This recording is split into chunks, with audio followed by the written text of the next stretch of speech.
Magandang araw mga ka-aerial defense, may ibabahagi na naman ako sa inyo.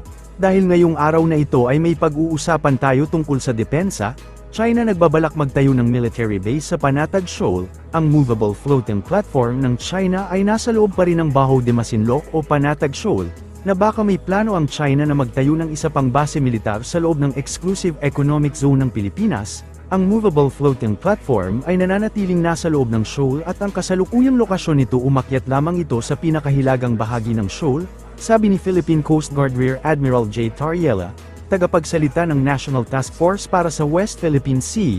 Unang sinusubaybayan ng mga opisyal ng depensa ang istruktura noong ika-26 ng Mayo, na regular na inililipat ng mga tauhan ng China gamit ang mga service boat mula sa dalawang research vessel. As of yesterday, the movable floating platform remains to be inside the shoal, and its current location, umakyat lang siya sa northernmost part ng shoal. But within the shoal pa rin, Yes, sir? within and inside the shoal. Yung bakante niyang spacer from May 31 image, may nakita ba kayo dong nakaiwan na stilts or concrete foundation kaya No, under that part? based on our daily MDA flight, since we are monitoring the square platform, there are no concrete foundation. As what I discussed during the press conference last week, it is only being placed stationary using the 4 metal stilts on the 4 corners of the platform. So yung 4 metal seals na yun, sir, nadala yun ngayon dun sa northern part? Yes, yun ang ginagamit nila para magkaroon lang, kasi kapag nag-low tide, kailangan nilang tumayo, no? So yun yung ibinababa nila every time that they're going to move the platform from one point to another. Pero walang personnel, sir, aboard the square platform? As what I said during the press conference, there were only personnel there na nanggagaling sa Chinese research vessel using the service boats that they have kapag imumove nila yung platform. So when you monitored it yesterday na nasa northern part na, wala namang aboard Wala. people? As of yesterday, wala. Dahil nakamove na siya from the center to the northernmost part of the shoal. How about the 2 research vessels, sir? Are they still within the vicinity, sir? Yes, the 2 Chinese research vessels remain to be in the vicinity of Baho de Masinloc. Habang ang mga autoridad ay hindi pa nakikita ang mga palatandaan ng mga konkretong pundasyon na itinatayo sa shoal, sinabi ng expert sa maritime law na si J. Batong Bakal, na naging bahagi ng playbook ng China ang paggamit ng maritime research bilang panimula sa iligal na pagsakop sa teritoryo ng Pilipinas. Nakita naman po natin, no, yung sa, again, due to our history with them, no, na kayang-kaya nila itong gawin ng mabilisan. No? Yung nangyari po sa West Philippine Sea na 7 na halos sunod-sunod talaga na magkalapit yung construction nila ng artificial island. Nangyari po lahat yon, nagawa nila lahat yon in 2 years. No? 7 iba-ibang artificial island. Medyo may sequence lang yan. Pinakahuli nilang inumpisahan yung sa Mischief Reef. So, at nakita rin natin, at titingin lang kayo sa Manila Bay, di ba? In 6 months, no, nakagawa na ng isla yung kanilang mga dredging vessels. No? Alam natin na once inumpisahan nila yan, kayang-kaya nila yan within a year. Matatakpan na nila yung Scarborough Shoal at magiging isla na yon. No? Kaya concerned din po tayo na hindi dapat maumpisahan man lang yan.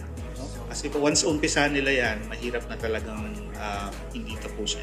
Isang Chinese research vessel ang naobserbahang humihila ng movable floating platform palabas at pabalik sa Baho de Masinloc, sa isang maritime domain awareness flight na isinagawa ng mga autoridad ng Pilipinas noong Lunes, na mataan ng Bureau of Fisheries and Aquatic Resources sa pagpapatrolya sa shoal, kung saan nanatili ang mga sasakyang pandagat at istruktura ng China na unang iniulat ng mga autoridad noong Mayo, habang papalapit ang sasakyang panghimpapawid sa lugar.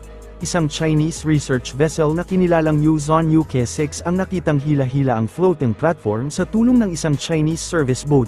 Isa pang Chinese research vessel ang sumunod sa likod nila. Ayon kay J. Tariela, ang platform ay lumabas sa shoal at ibinalik sa loob. Ang plataporma ay inilipat sa timog-kanlurang bahagi ng shoal. Mahigpit na binabantayan ng Pilipinas ang mga aktibidad ng mga China sa Baho de Masinloc, Sa gitna ng mga alalahanin na ang bagong natuklasang floating structure nito ay maaaring maging pasimula sa pananakop at sa wakas ng militarisasyon, sinabi ng opisyal na ang militarisasyon ng China sa ilang mga isla sa West Philippine Sea, tulad ng Mischief Reef, ay nagsimula rin sa paglalagay ng China ng mga silungan, plataporma at maliliit na konkretong istruktura para umano sa mangingisda. Subalit bigla itong ginawang artificial island na kalaunan ay base militar na. That we have learned through history, kagaya ng binanggit ni Professor Batong Bakal, that yung pagpasok ng Chinese Communist Party, hindi naman diretso yan papasok sa atin.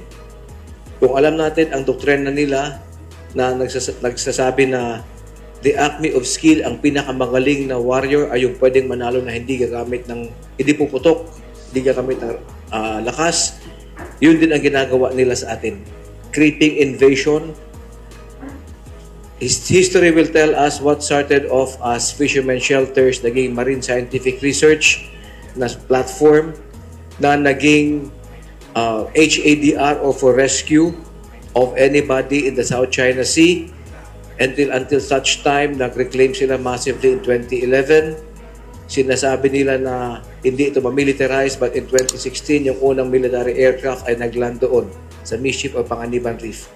So we have learned our history kung paano nag-ooperate ang Chinese Communist Party. We are keeping a very close eye on development sa Baho de Masinloc. Ang Armed Forces of the Philippines ay nasa absolute solidarity para kay Defense Secretary Gilberto Teodoro Jr., matapos ipahayag ng China na pigilan siya at ang kanyang pamilya sa pagpasok sa China at pakikipagtransaksyon o pakikipagnegosyo sa mga Chinese entity. Ipinagtanggol ng tagapagsalita ng AFP para sa West Philippine Sea Navy Rear Admiral Roy Vincent Trinidad si Teodoro, na sinabing ang kanyang mga naunang pahayag ay iginiit lamang ang mga karapatan at interes ng Pilipinas. Sinabi niya na ang AFP ay solidly behind him. Idinagdag na ang mga aksyon ni Teodoro ay naaayon sa mandato na tiyakin ang integridad ng teritoryo at soberanya ng Pilipinas. Binigyang diin din niya na ang mga pahayag ni Teodoro sa Shangri-La Dialogue sa Singapore at iba pang international forum ay hindi irresponsible, ngunit malinaw at tama na representation ng international law, ang 2016 Arbitral Award, at ang mga karapatan ng soberanya ng sambayanang Pilipino. Idinagdag ni Trinidad na walang anumang uri ng panggigipit ng dayuhan, legal na maniobra o personal na pag-target sa pamunuan ng bansa ang makakapigil sa militar sa pagganap ng kanilang tungkulin sa konstitusyon. Atin na naglabas ng sanction ang Chinese Communist Party laban kay Secretary Gilbert Teodoro, yung kanyang wife at yung kanyang anak. That will include business interest sa Macau, Hong Kong, mainland China. That would include travel or trips to these three areas. Una sa lahat, hindi lamang si Secretary Teodoro ang government official na na-sanction ng Chinese Communist Party. Kung maalala nyo, last year, before the elections, nabigyan ng sanction din si Senator Tolentino. Ano ang common sa kanilang dalawa? They have been speaking the truth against all the actions of the Chinese Communist Party na ginagawa hindi lamang sa ating maritime domain, but even sa lupa, on land. The AFP stands with absolute solidarity behind our Secretary of National Defense.